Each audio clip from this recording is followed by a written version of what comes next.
Kementerian Agraria dan Tata Ruang Kepala Badan Pertanahan Nasional mendatangi Mabes Polri dalam rangka audiensi dengan Kapolri Jenderal Polisi Listio Sigit Prabowo pada 8 November 2024.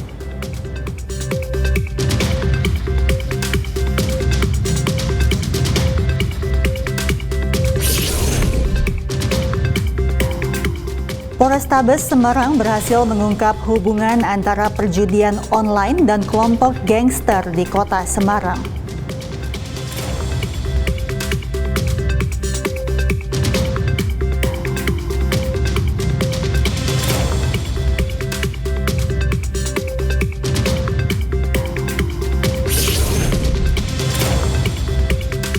Kapolri Jenderal Polisi Listio Sigit Prabowo kembali menegaskan komitmen Polri dalam mengamankan Pilkada serentak 2024.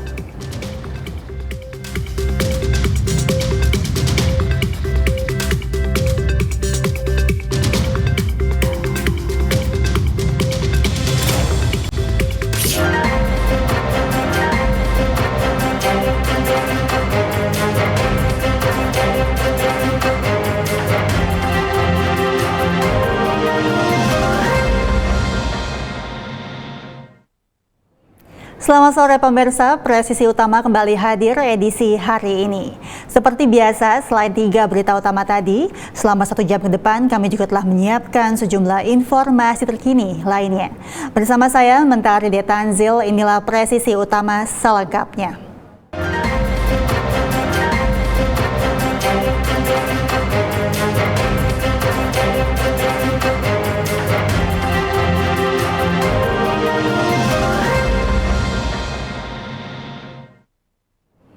Keinformasi pertama, pemirsa, Kementerian Agraria dan Tata Ruang Kepala Badan Pertanahan Nasional mendatangi Mabes Polri dalam rangka audiensi dengan Kapolri Jenderal Polisi Listio Sigit Prabowo pada 8 November 2024 yang bertempat di Rupatama Mabes Polri.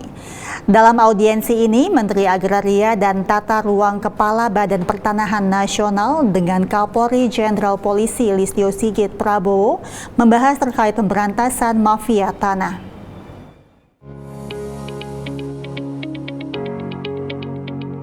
Menteri Agraria dan Tata Ruang Kepala Badan Pertahanan Nasional Nusron Wahid dan beberapa staf bertamu ke Markas Besar Kepolisian Republik Indonesia dalam rangka audiensi dengan Kapolri Jenderal Polisi Listio Sigit Prabowo.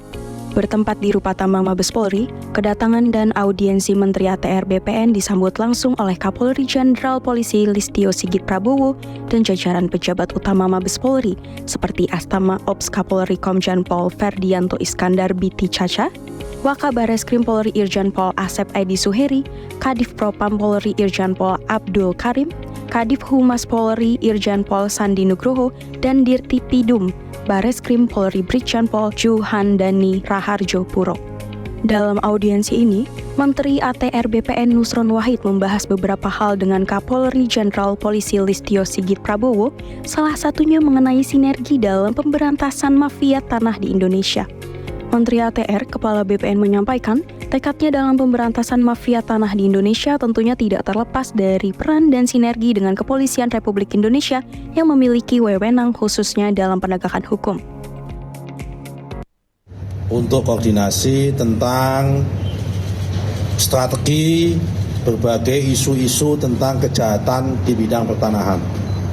Kalau bahasa Bapak-Bapak Ibu sekalian adalah mafia tanah, salah satunya yang kita bahas.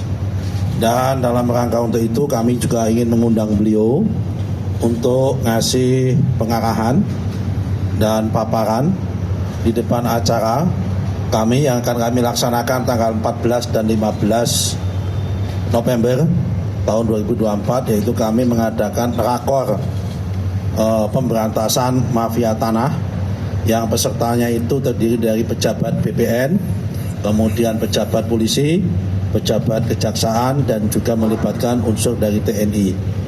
Nah, karena itu pada kesempatan ini kita datang ke sini untuk koordinasi. Karena kami tidak mungkin bisa berjalan sendiri tanpa dibantu dan disupport oleh jajaran kepolisian. Karena jajaran kepolisian ini pasukannya lengkap, punya dimensi hukum, punya dimensi pengamanan.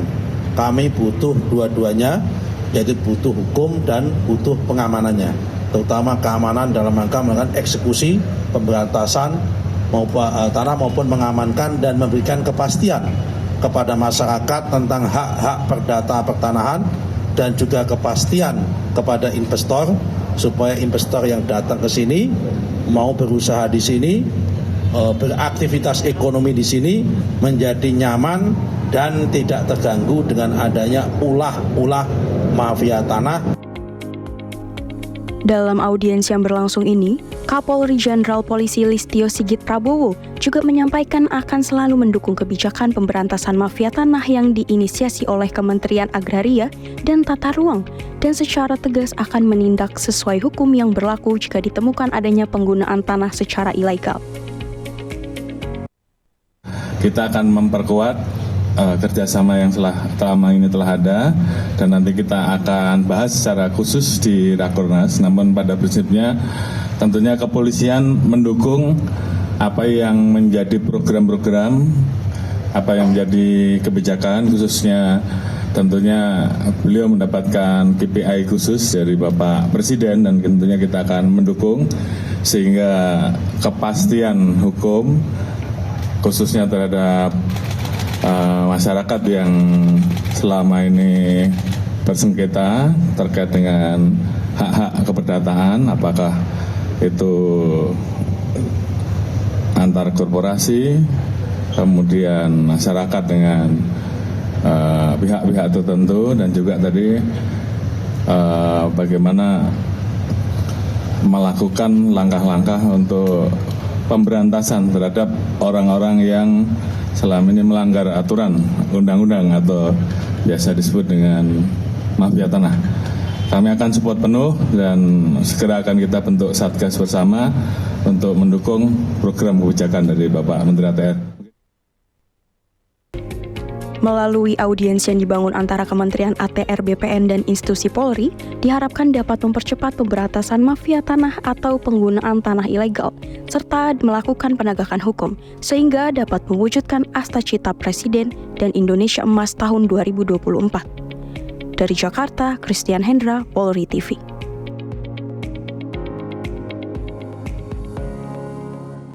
Keinformasi berikutnya, pemirsa, Polres Metro Jakarta Barat berhasil menggerebek sebuah rumah mewah di kawasan perumahan Cengkareng Indah, Kapuk, Jakarta Barat yang diduga dijadikan markas untuk penyewaan buku rekening untuk aktivitas judi online.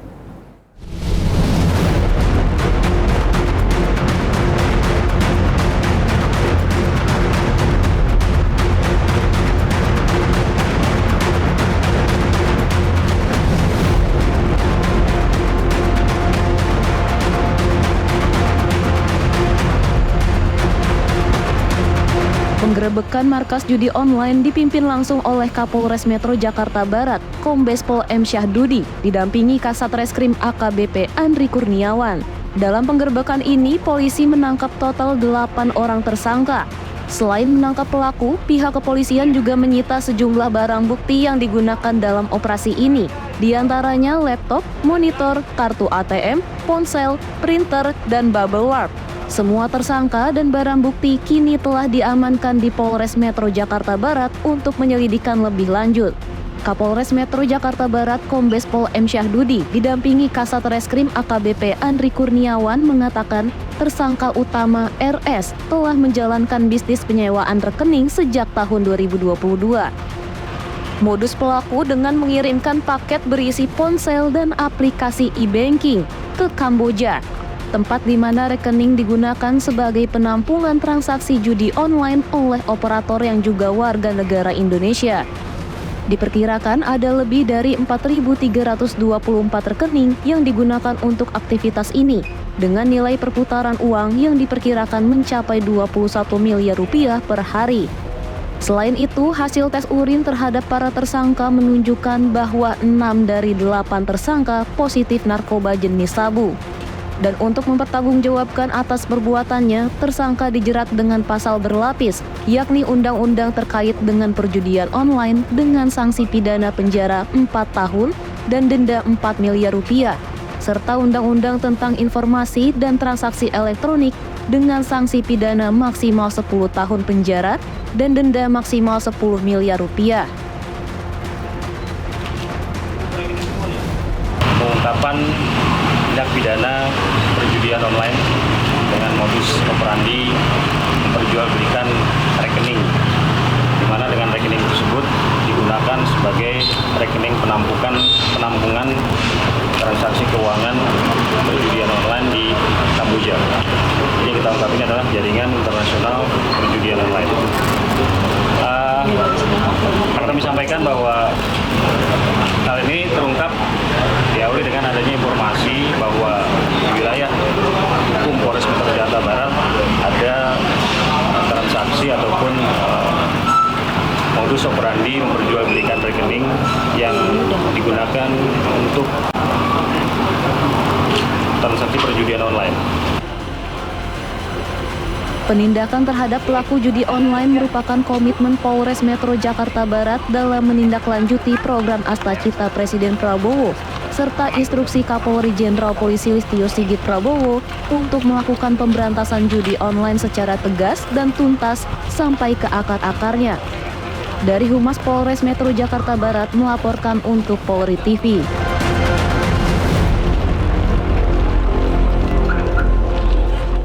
Sementara itu, Polrestabes Semarang berhasil mengungkap hubungan antara perjudian online dan kelompok gangster di kota Semarang.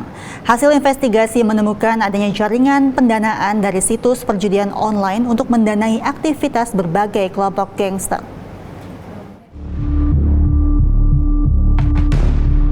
Polrestabes Semarang mengungkap kasus pendanaan gangster oleh judi online dengan menyoroti peran kunci 3 tersangka yang bertindak sebagai admin media sosial untuk sejumlah kelompok gangster. Dari pemeriksaan, diketahui tersangka menjalin kerjasama dengan situs judi online. Situs-situs ini memberikan dukungan finansial kepada tersangka yang kemudian membagikan dana tersebut kepada admin gangster lainnya. Polisi juga telah menyita barang bukti antara lain ponsel dan uang dugaan endorsement senilai 48 juta rupiah. Kapolres Semarang Kombes Pol Irwan Anwar mengatakan, para tersangka mendapat keuntungan bulanan berkisar 5 juta, 8 juta rupiah dari operasi perjudian online.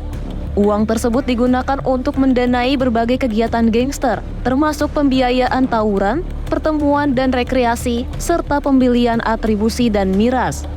Lebih lanjut, Kombes Pol Irwan mengatakan penyelidikan menunjukkan adanya potensi keterkaitan kelompok berkepentingan dengan terganggunya keamanan jelang pilkada mendatang, serta ada dugaan mobilisasi siswa sekolah yang terlibat dalam demonstrasi mahasiswa.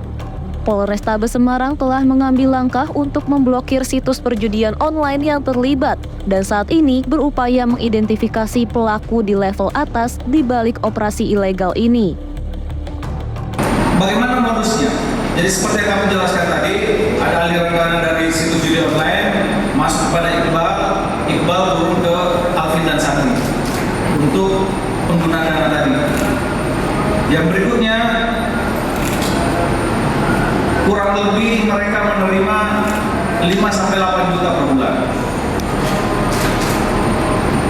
Kemudian aksi gangster ini dilakukan ya kira-kira untuk mengalihkan dan mengganggu situasi dalam rangka pilkada tadi. Mereka juga diminta kompensasi untuk memposting situs-situs judi online ini di akun-akun milik gangster yang ada di Kota Semarang.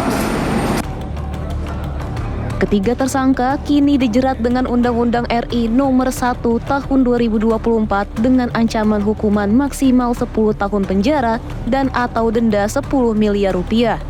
Dari Humas Polrestabes Semarang melaporkan untuk Polri TV.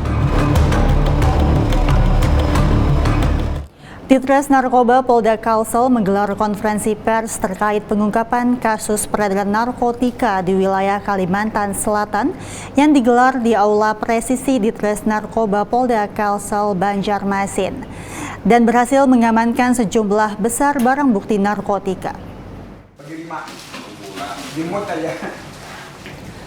Kabid Humas Polda Kalimantan Selatan, Kombes Pol Adam Erwindi mengatakan, Direktur Reserse Narkoba Polda Kalsel, Kombes Pol Kelana Jaya memberikan laporan bahwa ada 2 kasus yang berhasil diungkap oleh Subdit 2 dan Subdit 3 Ditres Narkoba Polda Kalsel.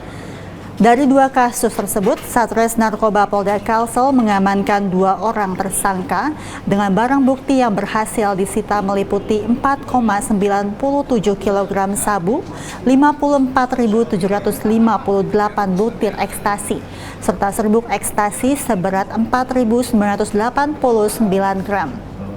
2 orang tersangka yang berhasil diamankan adalah T, warga Kelurahan Belitung Selatan, Kecamatan Banjarmasin Barat, dan MA, warga Kelurahan Sungai Andai, Kecamatan Banjarmasin Utara.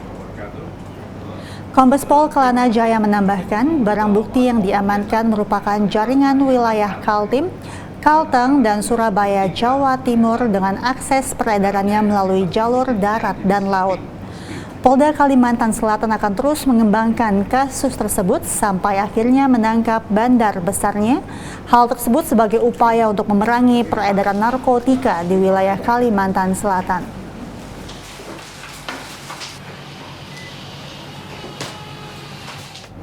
Satreskrim Polresta Mamuju menetapkan seorang kakek berusia 82 tahun sebagai tersangka persetubuhan anak di bawah umur. Penanganan perkara tersebut memasuki tahap penyidikan yang terjadi di Kaluku, Mamuju, Sulawesi Barat. Kasat Reskrim Polresta Mamuju Kompol Jamaludin mengatakan dari hasil gelar perkara, penyidik unit PPA Polresta Mamuju telah menetapkan lelaki berinisial RJ alias Papa Hajar, seorang nelayan usia 82 tahun sebagai tersangka dan telah dilakukan penahanan di rutan Polresta Mamuju.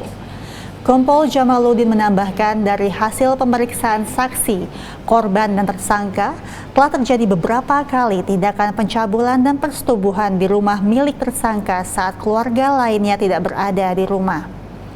Peristiwa pencabulan terjadi disertai ancaman senjata tajam oleh tersangka kepada korban dan perbuatan selanjutnya tersangka mengiming-imingi korban dengan uang. Tersangka mengaku melakukan perbuatan tersebut karena hasratnya yang tidak terkendali.